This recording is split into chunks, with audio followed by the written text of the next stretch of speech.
आज आपके साथ मीठी टिकिया बनाने की बहुत ही कमाल की और नेक्स्ट लेवल की रेसिपी शेयर कर रही हूँ। यकीन करें बहुत ही ज़बरदस्त किस्म की रेसिपी है और इंशाल्लाह ताला परफेक्ट मेजरमेंट के साथ ये आपको बनाना बताऊँगी। ये इंशाल्लाह ताला टिकिया इतनी मज़ेदार बनेगी कि आपके दिल से दुआएं निकलेंगी। बस इसके लिए आपने चीज़ों की मेजरमेंट उसी हिसाब से लेनी जैसे कि मैं ले रही हूँ। ना ही आपकी टिकिया टूटेंगी और ना ही बिखरेंगी इंशाल्लाह ताला। तो चले देख लेते हैं ये मज़ेदार सी रेसिपी को हमने कैसे बनाया है। उसके लिए सबसे पहले आप लोगों ने क्या करना है, दहली के ज़ायक़े को सब्सक्राइब करना है। वीडियो अच्छी लगे तो वीडियो को एक लाइक ज़रूर कर दीजिएगा। साथ के साथ जिन लोगों ने अभी तक दहली के ज़ायक़े को सब्सक्राइब नहीं किया तो काइंडली आप लोगों ने दहली के ज़ायक़े को ज़रूर सब्सक्राइब कर लेना है। बेल के बटन को तो ज़रूर प्रेस कीजिएगा, इससे मेरी हर नई आने वाली इसी तरह की टेस्टी यम्मी रेसिपी आपको फौरी देखने को मिली। रेसिपी को अपने फ्रेंड फैमिली में लाजमी शेयर भी किया करें। आप सबका बेहद शुक्रिया। तो चले देख लेते हैं ये मज़ेदार सी रेसिपी को हमने कैसे बनाया है। लेकिन सबसे पहले बिस्मिल्लाहिर्रहमानिर्रहीम, अस्सलाम वालेकुम। मैं हूँ समरीन अकमल, वेलकम करती हूँ आपको दहली के ज़ायक़े में। उम्मीद करती हूँ आप सब लोग खैरियत से होंगे। तो चले सबसे पहले हम टिक्कियों की डो यानी आटा गूंद लेते। इसके लिए मैंने 2 कप मैदा ले लिया है। अच्छा, ये जो मैदा मैंने लेवल कर बिल्कुल लिया है और साथ ही में मैंने यहाँ पर सूजी ले ली है। सूजी मैंने 3/4 कप सूजी ली है। अगर आप लोगों को नहीं मालूम 3/4 कितना होता है तो आपने क्या करना है, 4 हिस्से में से 3 हिस्सा ले लीजिए और 1 हिस्सा हटा दीजिए तो आपके 3/4 कप बन जाएंगे। यहाँ पर मैंने 1 कप चीनी का ले लिया, पिसी हुई चीनी ले ली है मैंने। चीनी को आपने घर में ही पाउडर बना लीजिए। साथ में ही ये आप ऑप्शनल है बिल्कुल, अगर आप लोग डालना चाहें पिस्ते बादाम कूट कर शामिल कर दिए। अगर नहीं डालना चाहते तो आप स्किप भी कर सकते हैं। यहाँ पर मैंने 4 से 5 अदद हरी इलायची को कूट कर शामिल कर दिए, इससे बड़ी ही ज़बरदस्त खुशबू आती है। साथ में यहाँ पर मैंने डेसिकेट खोपरा ले लिया यानी पाउडर ले लिया खोपरे का, नारियल का। तो बुरादा ले लिया। यहाँ पर मैंने तकरीबन 1/4 कप नारियल का बुरादा लिया है। इसके अलावा मैंने सफ़ेद तिल लिए हैं। सफ़ेद तिल मैंने यहाँ पर ले लिया 1 टेबल स्पून। इन सबको अच्छे तरीके से मिक्स कर लिया। आप यकीन करें इतनी अच्छी इतनी परफेक्ट मेजरमेंट है कि आप लोग आँख बंद करके बना सकते हैं इस रेसिपी को। बिल्कुल भी आपकी टिक्कियाँ बिल्कुल भी नहीं टूटेंगी, ना ही बिखरेंगी और एकदम परफेक्ट रेशो है। चीनी का हर चीज़ का परफेक्ट रेशो है। और यहाँ पर घी हमने मेल्ट कर शामिल किया है। घी मैं आपको बताऊँ, यहाँ पर मैंने 1/4 कप घी लिया है जिसको मैंने पहले मेल्ट कर लिया, मेल्ट करके यहाँ पर शामिल करा है। घी को हमने क्या करना है, अच्छे से मिक्स कर लेना है। पहले तमाम ड्राई इंग्रेडिएंट्स को मिक्स किया, उसके बाद अब हमने घी शामिल किया तो घी को भी अच्छे से मिक्स कर लेते हैं। देखिए अब मैं मुट्ठी बनाकर चेक करा, मुट्ठी हमने जो बनाई इसमें आपने देखा जुड़ा रहा हमारा ना जो मिक्सचर था। अगर आपका बिखर जाए नहीं बनने मुट्ठी तो समझे आपने घी कम डाला है। तो आप 1 टेबल स्पून या 1 टीस्पून और घी डाल लीजिए। देखिए घी देख कर डालें क्योंकि घी से ही आपकी टिकिया जो है जब आप फ्राई करेंगे तो बिखर जाएंगे। तो घी क्वांटिटी बिल्कुल मेरी परफेक्ट रही थी। अब यहाँ पर मैंने नीम गर्म दूध ले लिया है। दूध मैंने लिया है 3/4 कप। लेकिन क्या है कि मैं इसको भी थोड़ा थोड़ा करके शामिल करती जा रही हूँ क्योंकि दूध डालते ही फ़ौरन क्या होता है मिक्सचर हमारा वो हो जाता है क्योंकि हमने इसमें पिसी हुई चीनी डाली हुई है। तो आप देखें मैं इसीलिए थोड़ा थोड़ा दूध करके शामिल कर रही हूँ, फिर चेक कर रही हूँ कि हमें कितना दूध डालना है। तो 3/4 कप मेरा बिल्कुल परफेक्ट रेशो रहा था। लेकिन आप लोगों ने देख के डालना है क्योंकि किसी किसी इलाके में जो मैदा होता है ना, कहीं थोड़ा सा गीला मिलता है तो उसमें दूध कम डालना पड़ता है, कहीं बिल्कुल ड्राई होता है तो उसमें दूध सही डालना पड़ता है। यानी जितनी मैं आपको क्वांटिटी डाल रही हूँ ये बिल्कुल परफेक्ट रही थी। तो आपने दूध देख के डाल लेना है, ठीक है। दूध का रेशो अपने हिसाब से मैदे के हिसाब से डाल दीजिएगा। अच्छी तरीके से देखिए बस हमने इस तरह से इसको मिक्स कर लिया। बस 1-2 मैंने इस तरह से मुक्कियाँ लगाई जैसे हम आटा गूंदते हैं। बस ये हमारा यहाँ पर इसका आटा गूंद के अच्छा इसका आटा मैं बताऊँ बहुत ना तो नरम होता है ना बहुत सख्त होता है, लेकिन ये हार्ड की तरफ ज़्यादा होता है और नरम नहीं होता। ये देखिए हमारा इस तरह से हमने सबको मिक्स कर लिया। ये हमारा आटा गूंद गया है टिक्कियों का। अब मैं क्या करूँगी, इसको कवर लगा के रख दूँगी तकरीबन 1 घंटे का मैं यहाँ पर रेस्ट दूँगी ताकि इस 1 घंटे में हमारी सूजी फूल जाए। तो कवर लगा के रख देते हैं। मौसम सही है तो मैंने यही किचन काउंटर पर 1 घंटे के लिए छोड़ दिया था। अच्छा जी, अब आ जाते हैं यहाँ पर मैंने घी लिया है फ्राई करने के लिए। आपकी मर्ज़ी, आप घी या ऑयल कुछ भी ले सकते हैं। घी को मैंने फ्राई करने के लिए रख दिया। यहाँ पर इतने हमने जो रेस्ट करने के लिए रखा था टिक्कियों का बैटर, इसको आटा, इसको हमने क्या करना है बेल लेना है। तो इसको आपने इतना बेलना है कि मोटी ना हो ना बहुत पतली हो, दरमियाने साइज़ की हमें टिक्कियाँ चाहिए। तो इतना हमने यहाँ पर बेल लेना है।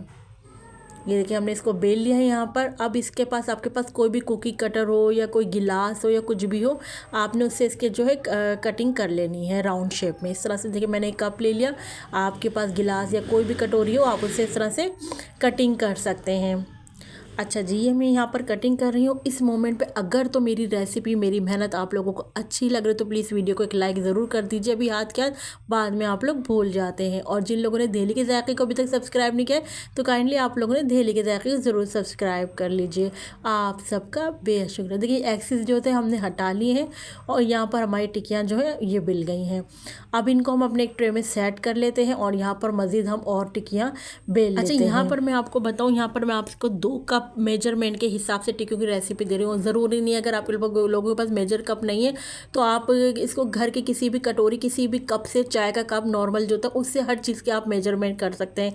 जैसे मैंने आपको बताया कि मैंने मैदा 2 कप लिया तो आपने चाय के कप से 2 कप मैदा नाप लिया। उसी ही कप से, जैसे ये मैं चाय का कप ली हूँ ना, इसी से ही आपने हर चीज़ की नाप ले ली। इसी से ही आपने 3/4 कप जो है सूजी ले लेनी है। इसी से आपने 1 कप चीनी ले लेनी है। मैंने जो चीनी का रेशो लिया बिल्कुल परफेक्ट रहा था, ना तो ये कम मीठा था ना बहुत ज़्यादा था, बिल्कुल परफेक्ट रेशो रहा था मीठा का। लेकिन अगर आप लोग बहुत कम मीठा खाते हैं तो आप इसमें से 2 टेबल स्पून कम भी कर सकते हैं। ये देखिए मैं आपको टिकिया दिखा रही थी, देखिए कितनी परफेक्ट हमारी बनी है। और इसकी आप देखें, ना तो बहुत मोटी बनाई ना तो बहुत पतली बनाई, देखिए कितनी परफेक्ट हमारी यहाँ पर मीठी टिकिया हमने ट्रे में फैला ली है। इतने हम इनको फ्राई करेंगे, मज़ीद हम और बेलते जाएंगे। तो देखिए हमारा ऑयल यहाँ पर, अब आप देखिए घी का टेम्परेचर कितना होना चाहिए, कितना होना चाहिए कि आपके बबल्स उठे। ना तो आपने बहुत ठंडे ऑयल में घी में डालना है, ना तो बहुत ज़्यादा गर्म घी में डालना है आपने। देखिए इस तरह से दरमियाना घी होना चाहिए कि जब आप डालें टिकियाँ तो आपके घी में से इस तरह के बबल्स निकलें। क्योंकि हमने टिक्कियों को अंदर तक कुक करना है, इसलिए हमने इनको बहुत ज़्यादा हाई फ्लेम पर फ्राई नहीं करना है। तो देखिए पहले एक साइड को हमने टिक्कियों को फ्राई होने देना है। जब हमें नज़र आए कि नीचे कलर आ गया आपकी टिक्कियों के, फिर आपने इनको टर्न करना है। तो हमने इनको भी बिल्कुल भी टच नहीं करना, इनको ऐसे ही इनको हमने फ्राई होने देना है। तो यहाँ पर देखिए मैंने बिल्कुल जो पैन लिया है फ्राई करने के लिए, बिल्कुल इसका बेस जो है नीचे से बिल्कुल फ्लैट है। तो अगर आप कढ़ाई वगैरह लेंगे तो उसमें क्या होता है, कढ़ाई गोल होती है तो एक के ऊपर एक आ जाएगी आपकी टिकिया। तो कोशिश करें जब जो भी जिस चीज़ में आप फ्राई करें वो फ्लैट हो बिल्कुल। तो ये देखिए हमने अब दूसरा जो हमारा ये एक्सेस बच गया था ना, इसको हमने इस तरह से फिर से पेड़ा बनाकर इसको फिर से बेल कर फिर से टिकियाँ की इसी तरह से कप से कटिंग करके फिर हम इसको जो फ्राई करते जाएंगे 1 बाय 1 करके। अच्छा मैं आपको बताऊं, यहाँ पर 2 कप मैंने मैदा जो लिया है उससे यहाँ पर हमारी 29 टिकिया बनी, यानी 29 टिकिया बनकर तैयार हुई थी 2 कप मैदे से। अच्छा ये बात इसलिए मैं आपको बता रही हूँ कि हमने 2 कप मैदे से 29 बनी है, ताकि आपके दिमाग में रहे कि आपको कितनी बनानी है। उसी हिसाब से अगर आपको ज़्यादा बनानी तो आप उतने कप जो है बढ़ाते जाइए। मैं आपको इंशाल्लाह ताला इससे ज़्यादा और ज़्यादा क्वांटिटी में भी बनाना बताऊँगी आगे कुछ दिनों बाद। अभी जो है मैं आपको यहाँ पर 2 कप मैदे से बनाना बता रही हूँ, ताकि जिनको अपने घर के लिए भी लोगों को शौक़ होता है बनाने के लिए, ज़रूरी नहीं है आप न्याज के लिए बनाएं, क्योंकि ऐसी चीज़ें शाम की चाय के साथ भी बहुत मज़े की लगती है और सर्दियों में तो इस तरह की चीज़ें और मज़े की लगती हैं। तो ये लोग अजी आप बना सकते हैं अपने घर में आराम से 2 कप मैदे के साथ। ज़्यादा बनानी है तो रेशो को, हर चीज़ के रेशो को उसी हिसाब से बढ़ाते जाइएगा। ये जो मैंने आपको रेशो बताया है ना, इससे आप यकीन करें आपकी बहुत ही खस्ता टिकिया बनकर तैयार होंगी, क्रिस्पी और खस्ता बनकर बनेगी, ऊपर से क्रिस्पी अंदर से खस्ता होंगी। घी का रेशो आपने इसी तरह से ले लेना जिस तरह से मैंने बताया है। बस आपको मैं बार बार इस बात का ध्यान कह रही हूँ रखना है कि अगर आपने घी ज़्यादा ले लिया तो उससे क्या होगा, टिकिया आपकी बिगड़ जाएंगी। तो हर चीज़ का आपने ख्याल करना है।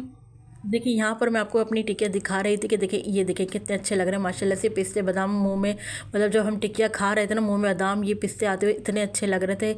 लेकिन अगर आप लोग नहीं डालना चाहते इसको स्किप कर सकते हैं। अच्छा जब एक साइड फ्राई हो गया तो मैं दूसरी साइड में अब इनको टर्न करना स्टार्ट कर दूँगी, क्योंकि नीचे से हल्का हल्का गोल्डन कलर नज़र आ रहा है।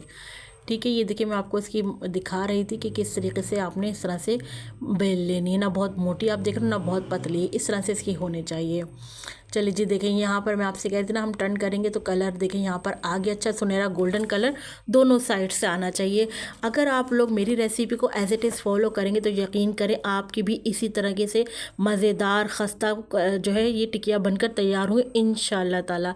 देखिए यहाँ पर हमारी टिकिया फ्राई हो गई, हमने टर्न करना शुरू कर दिया है। और अब आप देख रहे हैं दूसरे साइड से बस हमें बहुत कम ही टाइम लगेगा, क्योंकि ये ऊपर नीचे दोनों तरफ से, एक साइड से हमारी दोनों तरफ से गोल्डन कलर आ गया है।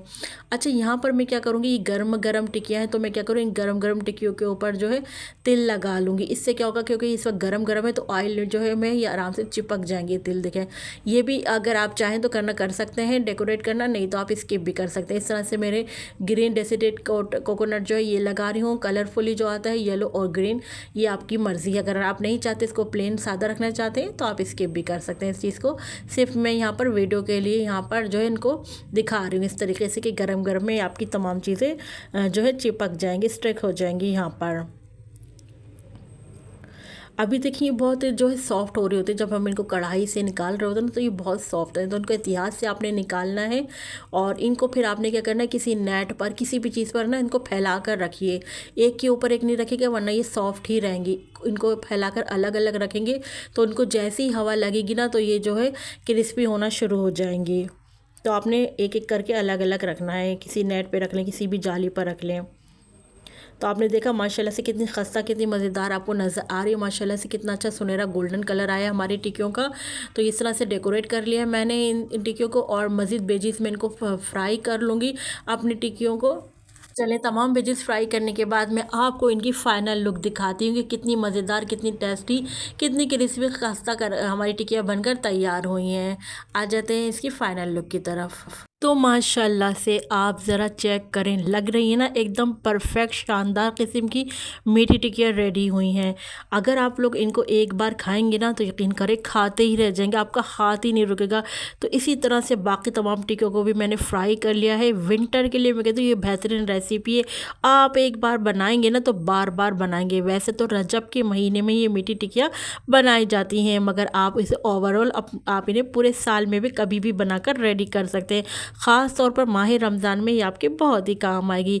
यहाँ पर मीठी टिक्की को देखिए मैंने सर्व कर लिया इस तरह से ग्रीन और येलो जो है पिसे हुए खोपरे से साथ इसको मैंने सर्व कर लिया। आप इसे पिस्ते बादाम से भी गार्निश कर सकते हैं। मैं आपको चेक भी करवा देती हूँ कि कितनी खस्ता बनी है। ये देखा आपने माशाल्लाह से कितनी खस्ता बनी, एकदम आपके मुँह में घुलती जाएगी। बेहतरीन रेसिपी ट्राई करें तो अपना फीडबैक मुझे लाजमी दीजिएगा। मुझे आपके प्यारे से कमेंट का इंतज़ार रहेगा और मुझे अपनी दुआओं में ज़रूर याद रखिएगा। तो चले चलती हूँ, क्योंकि मैं आप लोगों के लिए इसी तरह मज़े मज़े की यमी रेसिपी लेकर आप लोगों की खिदमत में हाजिर होती हूँ। जब तक के लिए मुझे समरीन अकमल को दहली के जायके से इजाज़त दीजिए।